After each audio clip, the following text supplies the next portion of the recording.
Good evening. Hello my dear student, this is Fiju sir from Arts Education. এখন যে টপিকটা আমি তোমার সাথে ডিসকাস করব সেটা হচ্ছে ফান্ডামেন্টাল রাইটস বা মৌলিক অধিকার। এটা হচ্ছে ইন্ডিয়ান কনস্টিটিউশন বা ভারতের সংবিধানের খুব ইম্পর্টেন্ট টপিক একটা। প্রচুর কোশ্চেন এখান থেকে হয় এবং এটা আমাদের সাধারণ জীবনে জেনে রাখা দরকার যে আমরা কী কী মৌলিক অধিকার ভোগ করি। ঠিক আছে, তো জানতে হবে যে এখন আমাদের এই যে মৌলিক অধিকার, ভারতের সংবিধান তৈরি হয়েছিল 1950 সালের 26শে জানুয়ারি। ঠিক আছে, তো তারপর থেকে বিভিন্ন রকম অ্যামেন্ডমেন্টের মাধ্যমে বিভিন্ন রকম ফরমেশন হয়েছে, বিভিন্ন রকম নতুন নতুন মৌলিক অধিকার অ্যাড হয়েছে বা কিছু বাধাও গিয়েছে, সেই সম্বন্ধে আমরা আজকে লেকচারটা দেব। তো এই অনলাইন যে আমাদের ইউটিউব চ্যানেল ছাড়া অনলাইন যে প্ল্যাটফর্ম, এই যে আমাদের অ্যাপের মাধ্যমে যে ক্লাসটা করাচ্ছি সেটা অলমোস্ট 2 মাস রানিং চলছে। তো আমরা আমাদের প্রতিটা ফ্যাকাল্টি বেস দেওয়ার চেষ্টা করছি। ঠিক আছে, আশা করি ক্লাসগুলো তোমাদের খুব ফ্রুটফুল হয়েছে। ক্লাস সম্বন্ধে যদি কোনো ফিডব্যাক থাকে, পজিটিভ নেগেটিভ যাই হোক, আমাকে তোমরা গ্রুপে জানাও বা আমাদের আমার যে কোচিং অফিসিয়াল হোয়াটসঅ্যাপ নাম্বার 9749176587, এটা তো তোমার ইজিলি তুমি মেসেজ করবে। যাই কোনো ডাউট থাকুক ক্লাস সম্বন্ধে, পজিটিভ ফিডব্যাক নেগেটিভ ফিডব্যাক যাই থাকুক জানাবে। ঠিক আছে, যাই হোক মানে টপিক আজকে আমরা শুরু করি ফান্ডামেন্টাল রাইটস বা মৌলিক অধিকার। ফার্স্ট জানতে হবে যে এই ফান্ডামেন্টাল রাইটস বা মৌলিক অধিকার ধারণাটি কোন দেশ থেকে নেওয়া হয়েছে। তাহলে লেখা আছে the idea of fundamental rights বা মৌলিক অধিকার borrowed from the Constitution of USA, মানে আমেরিকা যুক্তরাষ্ট্রের সংবিধান থেকে এটা নেওয়া হয়েছে। কোশ্চেনটা দেয় যে মৌলিক অধিকার ভারতের কোন দেশের সংবিধান থেকে গৃহীত, তাহলে কি বলবে ইউএসএ বা আমেরিকা যুক্তরাষ্ট্রের সংবিধান থেকে গৃহীত। এটা ভারতের সংবিধানে কোন নম্বর পার্টে বা কোন নম্বর আর্টিকেলে আসে না, এটা ভারতের সংবিধানের পার্ট 3 নম্বর পার্ট বা 3 নম্বর অধ্যায়ে আসে। আর 12 থেকে 35 নম্বর ধারায় আসে, 12 থেকে 35 নম্বর ধারায় আসে। ঠিক আছে, এবং বর্তমানে যে মৌলিক অধিকার ফান্ডামেন্টাল রাইটস কতগুলো আছে? 6টি। বর্তমানে মৌলিক অধিকারের সংখ্যা কটি? 6টি। একটু পরে আমরা 1 বাই 1 এগুলো ডিসকাস করব। ঠিক আছে, তো বর্তমানে 6টি, কিন্তু এর আগে কটা ছিল? 7টি ছিল। এই জেনে রাখো, এর আগে কটা ছিল? 7টি। এগুলো কি প্রেজেন্ট সিচুয়েশন। তাহলে পার্ট 3 তে আসে, 12 থেকে 25 নম্বর ধারায় আসে। আইডিয়াটা নেওয়া হয়েছে কোথায়? ইউএসএ আমেরিকা যুক্তরাষ্ট্রের সংবিধান থেকে। আর বর্তমানে মৌলিক অধিকারের সংখ্যা কটি? 6টি। এটা কি প্রেজেন্ট, বর্তমান। তাহলে প্রিভিয়াস আগে কত ছিল না, আগে ছিল তোমার 7টি। তো একটি গেল কোথায় না, যেটা তুলে নেওয়া হয়েছে সেটা ছিল right two property. Right two property এটা কি? এটা মৌলিক অধিকার থেকে বাদ দেওয়া হয়েছে। এই কোশ্চেনটা দেয় কোন কত সালে, কততম সংবিধান সংশোধনীতে মৌলিক অধিকারকে, সম্পত্তির অধিকারকে, রাইট টু প্রপার্টি মানে সম্পত্তির অধিকারকে মৌলিক অধিকারকে বাদ দেওয়া হয়েছে। অ্যান্সার কি হবে? অ্যান্সার হবে তোমার 44th অ্যামেন্ডমেন্ট, 44th অ্যামেন্ডমেন্ট 1978। ঠিক আছে, তাহলে 1978 সালে 44তম সংবিধান সংশোধনীতে রাইট টু প্রপার্টি বা সম্পত্তির অধিকারকে মৌলিক অধিকার থেকে, সম্পত্তির অধিকারকে মৌলিক অধিকার থেকে বাদ দেওয়া হয়েছে। তাহলে এখন কোথায় গেছে? তাহলে এখন এটা চলে গেছে, এটা ছিল আগে 31। কোথায় ছিল? 31 এ ছিল। এখন গেছে কত? 300A তে। ঠিক আছে, 31 কেটে দিলাম, মানে আগে যখন মৌলিক অধিকার ছিল তখন এই 31 নম্বর আর্টিকেলে ছিল।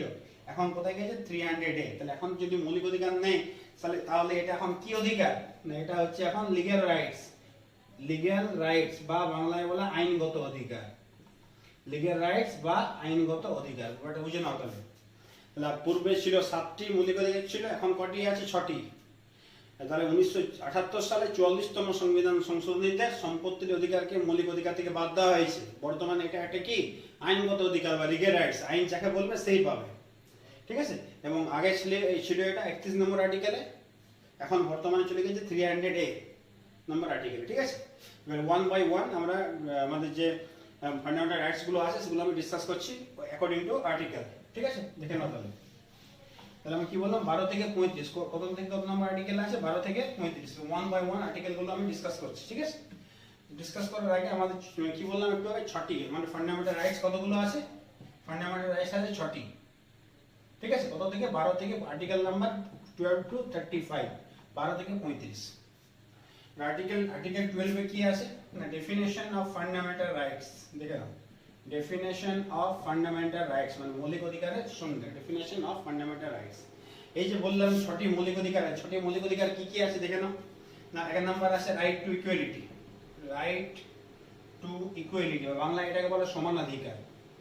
রাইট টু ইকুয়ালিটি বাংলায় কি বলে? সমানাধিকার। 14 থেকে 18, 14 থেকে 18 রাইট টু ইকুয়ালিটি। কি কি ইকুয়ালিটি আছে একটু পরে আসছে। 2 নম্বর কি আছে? Right to freedom.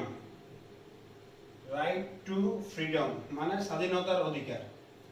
Right to freedom বা স্বাধীনতার অধিকার। 19 থেকে 22 3 নাম্বার কি আছে দেখো না, right against exploitation, right against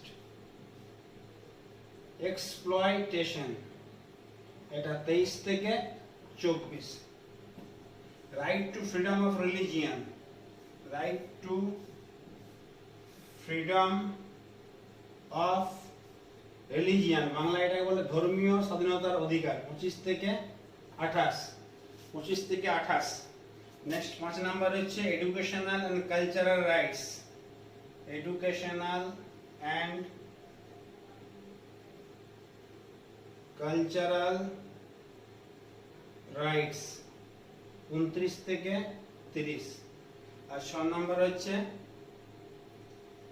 constitutional remedies, constitutional remedies।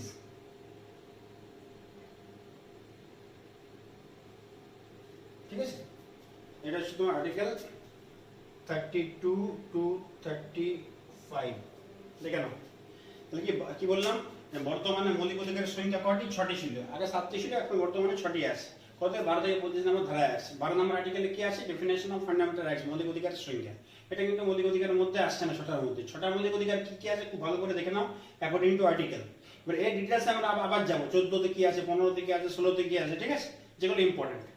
তো 6টি মৌলিক অধিকার কি কি আছে? রাইট টু ইকুয়ালিটি, বাংলা এটাকে কি বলে? সমানাধিকার। বাংলা বলে যাচ্ছে আমি, এটা হচ্ছে সমানাধিকার। কত থেকে? 14 থেকে 18 নম্বর ধারায় আছে। 2 নম্বর আছে রাইট টু ফ্রিডম বা স্বাধীনতার অধিকার, কত থেকে কত আছে? 19 থেকে 22। নেক্সট কি আছে? 3 নম্বর, সব ম্যাটেরিয়াল তোমাদের দেওয়া আছে, আমি বেঙ্গলি করে বলি। 3 নম্বর কি আছে? রাইট এগেইনস্ট এক্সপ্লয়টেশন, বাংলা এটাকে বলে শোষণের বিরুদ্ধে অধিকার, 23 থেকে 24। তারপর কি আছে দেখো, right to freedom of religion, এটা religion, right to freedom of religion বা ধর্মীয় স্বাধীনতার অধিকার, এটা আছে 25 থেকে 28। তারপর আছে এডুকেশনাল এন্ড কালচারাল রাইট, শিক্ষা ও সংস্কৃতির অধিকার, কত থেকে কত আছে? 29 থেকে 30। তারপর আছে কনস্টিটিউশনাল রেমেডিজ, বা কেউ যদি তোমাকে মৌলিক অধিকার থেকে বিরত করে তাহলে তুমি সেই কনসার্নিং ব্যক্তি বা প্রতিষ্ঠানের বিরুদ্ধে সুপ্রিম কোর্টে বা হাইকোর্টে যেতে পারো। ঠিক আছে, এটাকে বি আর আম্বেদকর বলেছে heart and soul of the Indian constitution. According to article 32 supreme কোর্টে যাওয়া যায়, আর অ্যাকর্ডিং টু আর্টিকেল 226 226, ঠিক আছে, কোথায়? হাইকোর্টে যাওয়া যায়। একটু পরে আসছি পয়েন্টগুলোতে, আমরা তারা রিট জারি করতে পারে, 5টা রিট আছে, পয়েন্টে আসছে। তাহলে এবার আমি ডিসকাস করবো কি? রাইট টু ইকুয়ালিটি বা রাইট টু ইকুয়ালিটি, এই পয়েন্ট 1 নম্বর পয়েন্ট আমি ডিসকাস করছি এবারে। রাইট টু ইকুয়ালিটি বা সমানাধিকার, কোন কোন ক্ষেত্রে সমানাধিকারের কথা বলা হয়েছে একটু দেখে নাও। সমানাধিকার, ঠিক আছে। তাহলে আর্টিকেল 14 এ কি আছে? আর্টিকেল 14 তে equality before law, equality before law বা আইনের চোখে সকলে সমান। আর্টিকেল 14 এ কি আছে? আইনের চোখে সকলে সমান। 15 এ কি আছে? সোশ্যাল ডিসক্রিমিনেশন, সোশ্যাল ডিসক্রিমিনেশন, এটা বাংলা হচ্ছে তোমার ধর্ম, বর্ণ, জাতি, লিঙ্গ নির্বিশেষে সমাজের চোখে সকলে সমান।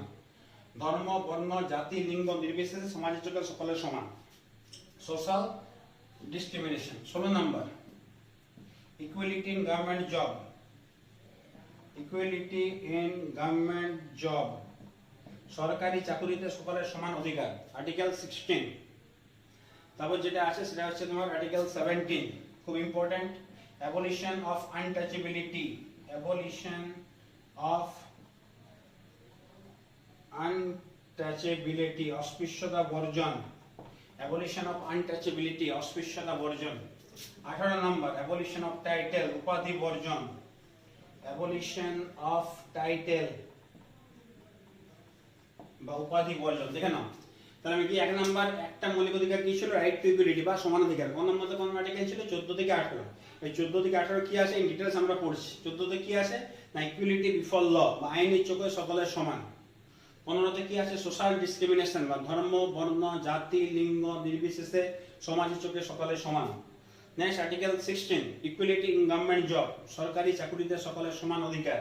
17 নম্বর অ্যাবলিশন অফ আনটাচেবিলিটি বা অস্পৃশ্যতা বর্জন, খুব ইম্পর্টেন্ট, খুব কোশ্চেন আছে এখান থেকে। আর্টিকেল 18 কি আছে? অ্যাবলিশন অফ টাইটেল বা উপাধি বর্জন, সরকার প্রদত্ত উপাধি ছাড়া, পদ্মশ্রী, পদ্মভূষণ, পদ্মবিভূষণ ছাড়া কেউ কোনো উপাধি নিতে পারবে না সরাসরি নিজে থেকে। ঠিক আছে, 1 নাম্বার কি ছিল? রাইট টু ইকুয়ালিটি, একটা মৌলিক অধিকারের আলোচনা করলাম। 2 নম্বরে আসছে রাইট টু কি ফ্রিডম। 2 নম্বরে ছিল right to freedom, right to freedom, right to freedom কত থেকে কত আছে 19 থেকে 22, 19 থেকে 22। আর্টিকেল 19, আর্টিকেল 19 এ কি আছে না আর্টিকেল 19 দেখে নাও তোমার protection of 6 rights, protection of 6 right, 6টি অধিকারের কথা বলেছে এখানে। আর্টিকেল 19 এ আবার 6টি অধিকারের কথা বলেছে। কোন 6টি অধিকারের কথা বলেছে সেগুলো ওয়ান বাই ওয়ান তোমাদের বলি আমি। ফ্রিডম অফ স্পিচ, একটা হচ্ছে স্পিচ। 2 নম্বরে রয়েছে অ্যাসেম্বলি, যে কোনো সময় যে কোনো জায়গায় সভা করতে পারো বাট উইদাউট আর্মস, কোনো অস্ত্রশস্ত্র ছাড়া। Move freely anywhere in India, move freely across, move freely across India, move freely across India. Reside any part of the country, reside any part of country, ভারতের যে কোনো জায়গায় তুমি থাকতে পারো। reside any part of country, ভারতের যে কোনো জায়গায় তুমি কি থাকতে পারো।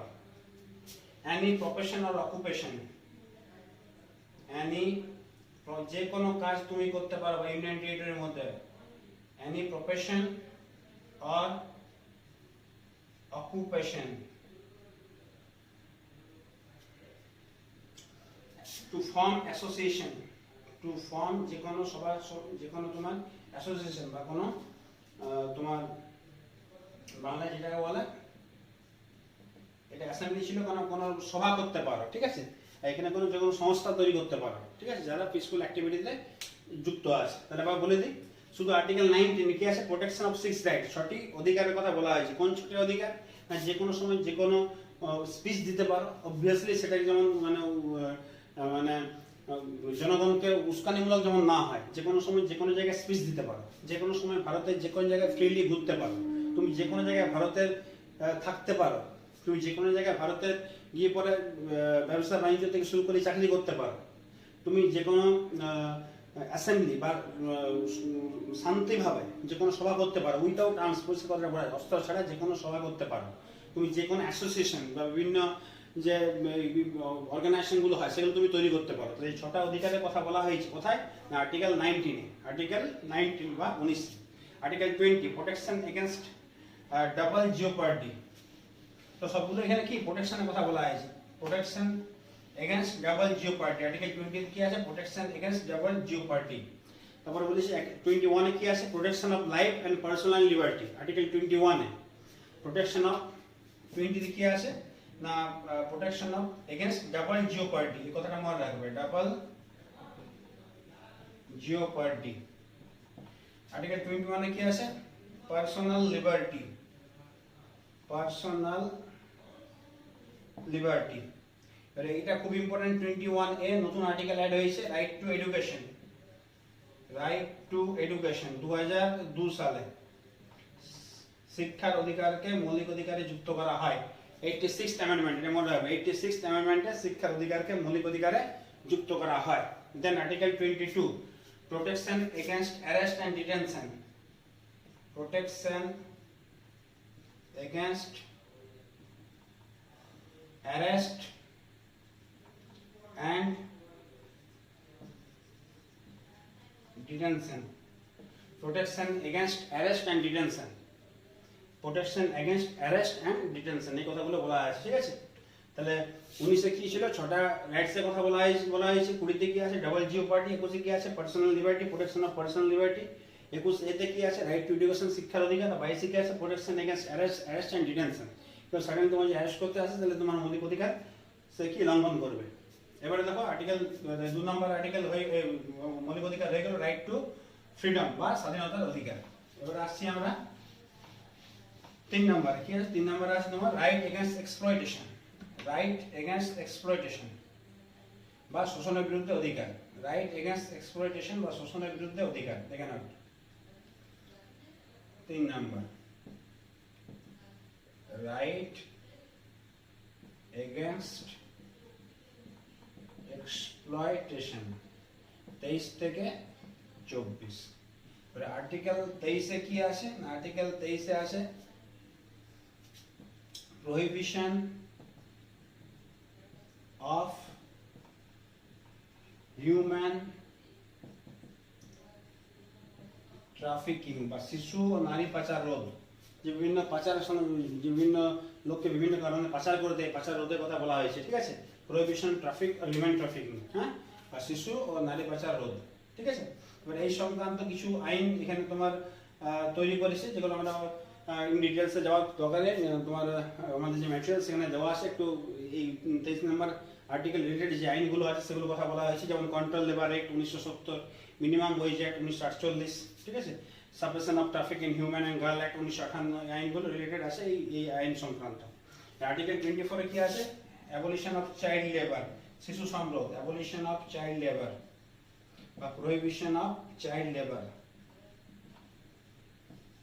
যে আপ টু 14 ইয়ার্স পর্যন্ত শিশুদের কোনো হার্ড লেবার করানো যাবে না বা কোনো কারখানায় কাজ করানো যাবে না। Article 24 prohibition of employment child in any hazardous place before 14 years, 14 বছরের নিচে 6 থেকে 14 এই কোনো শিশুকে, ঠিক আছে, কোনো হ্যাজার্ডাস বা কোনো কারখানায় কাজ করানো যাবে না। আর্টিকেল 24 এ এটা আছে, ঠিক আছে? রাইট এগেইনস্ট এক্সপ্লয়টেশন, শোষণের বিরুদ্ধে অধিকার। 23 আর 24, 23 এ আছে শিশু নারী পাচার রোধ আর 24 এ আছে তোমার চাইল্ড লেবার বা শিশু শ্রম রোধ। নেক্সট 4 নম্বরে দেখো কি আছে? 4 নম্বরে আছে 25 থেকে 28, 25 থেকে 28 4 নম্বরে right to freedom of religion বা বিভিন্ন ধর্মে যে কোনো ধর্ম নিতে পারে তার একটা স্বাধীনতা আছে, তাই এটাকে বলছে ধর্মীয় স্বাধীনতার অধিকার। 25 থেকে 28 আর্টিকেল 25 এ কি আছে? না আর্টিকেল 25 এ আছে freedom of conscience and free profession practice. তাহলে free profession practice of religion. তাহলে ভারতবর্ষে যে ভারতবর্ষ সবাই জানা ধর্মনিরপেক্ষ দেশ, ভারতবর্ষে যে কোনো সময় যে কোনো ধর্ম নিয়ে সে কি বিভিন্ন প্র্যাকটিস করতে পারে, বিভিন্ন প্রফেশনে যে করে বিভিন্ন প্র্যাকটিস করতে পারে। আর্টিকেল 25 এ আছে। আর্টিকেল 26 কি দেওয়া আছে দেখো? Freedom to manage religious affairs বা ফ্রিডম অফ রিলিজিয়াস অ্যাফেয়ার্স। তাহলে বিভিন্ন যেমন সম্পর্ক ধর্মের দিক থেকে সেটা কি অ্যালাউ করা আছে। Freedom of religious affairs. 27 তাহলে freedom of payment, freedom of payment of taxes for any religion, ঠিক আছে? তাহলে তুমি কোনো রিলিজিয়ানের রেসপেক্টে যদি কোনো ট্যাক্স দাও, কোনো যদি টাকা দাও, সেটা কি না ট্যাক্স ফ্রি হবে সবসময়, সেটাই কথা বলা হয়েছে। Freedom of payment of taxes for any religion. 27 28 এ কি আছে দেখো? 28 আছে তোমার freedom of attending religious freedom of attending various religious assembly, ঠিক আছে? যে কোনো সময় যে কোনো ধর্মের যে বিভিন্ন রিলিজিয়াস যে তোমার অ্যাসেম্বলিগুলো হয়, সমাবেশগুলো হয়, সেগুলো সময় তোমার অ্যাটেন্ড করার পুরো অধিকার আছে। তাহলে 25 থেকে 28 কি আছে? ধর্মীয় স্বাধীনতা অধিকার। 25 এ কি আছে দেখো? না বিভিন্ন ধর্মের প্রফেশন যে প্র্যাকটিসগুলো হয় সেগুলো তুমি অ্যাটেন্ড করতে পারো। ফ্রিডম অফ রিলিজিয়াস অ্যাফেয়ার্স, বিভিন্ন ধর্মীয় যে সম্পর্কগুলো সেগুলো তুমি বিভিন্ন ধর্মের জন্য হতে পারো, তৈরি করতে পারো, সেটা অধিকার আছে। দেন কি আছে না যে তুমি টাকা পয়সাগুলো কোনো একটা ধর্মের রেসপেক্টে দান করবে, সেখান থেকে তুমি কি ট্যাক্স রিবেট পাবে। এবং অ্যাটেন্ডিং ভেরিয়াস রিলিজিয়াস অ্যাসেম্বলি, যে কোনো সময় যে কোনো ধর্মের বিভিন্ন সভায় তুমি অ্যাটেন্ড করতে পারো। তো 25 থেকে 28 কি আছে? ধর্মীয় স্বাধীনতার অধিকার। এবার আমরা কি আসি 5 নম্বরে? এডুকেশনাল এন্ড কালচারাল রাইটস, শিক্ষা ও সংস্কৃতির অধিকার। শিক্ষা ও সংস্কৃতির অধিকার 5 নম্বর। Educational and cultural rights, educational and cultural rights কত আছে? 29 থেকে 30। 29 এ কি আছে? Protection of language, protection of language script, protection of language script, ঠিক আছে? আর আর্টিকেল 30 তে কি আছে?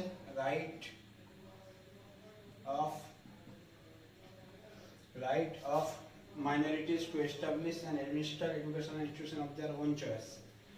Now, right of minorities to choose any kind of educational institute ঠিক আছে তাহলে 29 থেকে 30 কি আছে এডুকেশন এন্ড কালচার রাইটস শিক্ষা ও সংস্কৃতির অধিকার 29 আছে বিভিন্ন রকম ভাষা বিভিন্ন স্ক্রিপ্ট যে শিলালিপিগুলো আছে সেগুলোকে সংগ্রহ প্রোটেকশন করা বা রক্ষা করা আর 30 আছে মাইনরিটি যারা আছে সংখ্যালঘু তাদের কি আছে যে কোনো এডুকেশন চুজ করার একটা রাইটস আছে এটা 29 থেকে 30 আছে লাস্ট সবচেয়ে বেশি যে ইম্পর্টেন্ট যেটা আছে সেটা হচ্ছে 6 নম্বর যেটা হচ্ছে constitutional remedies 6 number सबसे बेसी important constitutional remedies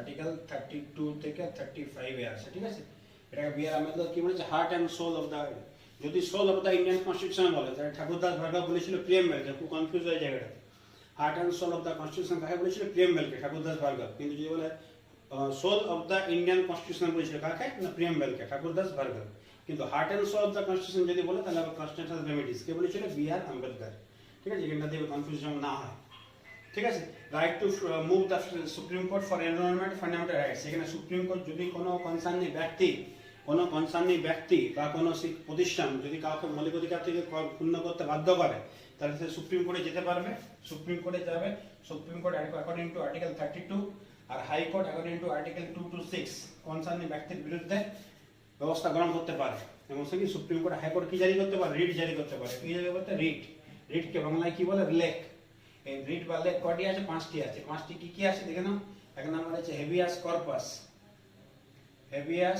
corpus 2 number mandamus 3 number prohibition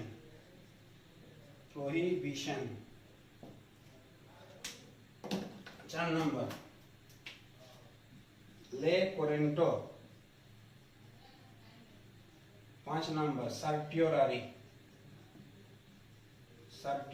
1 by 1 আমি এগুলো তোমাদের কাছে ডিসকাশন করে দিচ্ছি ব্যাপারগুলো কি দেখি 5টা বিষয় রিটে কথা বলা আছে একটা আছে হেভিয়াস কর্পাস বাংলা এটা কি বলে বন্দি প্রত্যক্ষীকরণ ঠিক আছে টু হ্যাভ দ্য বডি এটা মানে কি এটা মানে এই যে মনে রাখবে two have the body it is the order to issue the court of detentive authority to produce the detained person before court না কোন একটা ব্যক্তি যদি অভিযুক্ত থাকে তাকে 24 আওয়ার্স এর মধ্যে কোর্টে পেশ করতে হবে ওই একটা কনসার্নিং ব্যক্তির এটা অধিকার বা বন্দি প্রত্যক্ষীকরণ এটা কি habeas corpus two have the body এটা সাধারণ একটা ওয়ার্ডে বলে টু হ্যাভ দ্য বডি দেন আছে ম্যান্ডামাস মানে কি ম্যান্ডামাস মানে হচ্ছে পরমাদেশ কোন একটা কোর্টের রায়ের উপর যখন উপর একটা কোর্ট ফর এক্সাম্পল কোন একটা ধরো জেলা দায়রা কোর্ট বা সেশন কোর্ট কোন একটা রায় দিল তার এগেইনস্টে যখন হাইকোর্ট বা সুপ্রিম কোর্ট কোন একটা রায় দেবে তাহলে ওই নিচের কোর্টকে উপরের কোর্টের রায় মানতে বাধ্য সেটাকে কি বলা হয় ম্যান্ডামাস বা বাংলায় কি বলে পরমাদেশ it's literally means we order or we command যেমন হেভিয়াস কর্পাসের লিটারালি মিনিং কি টু হ্যাভ দ্য বডি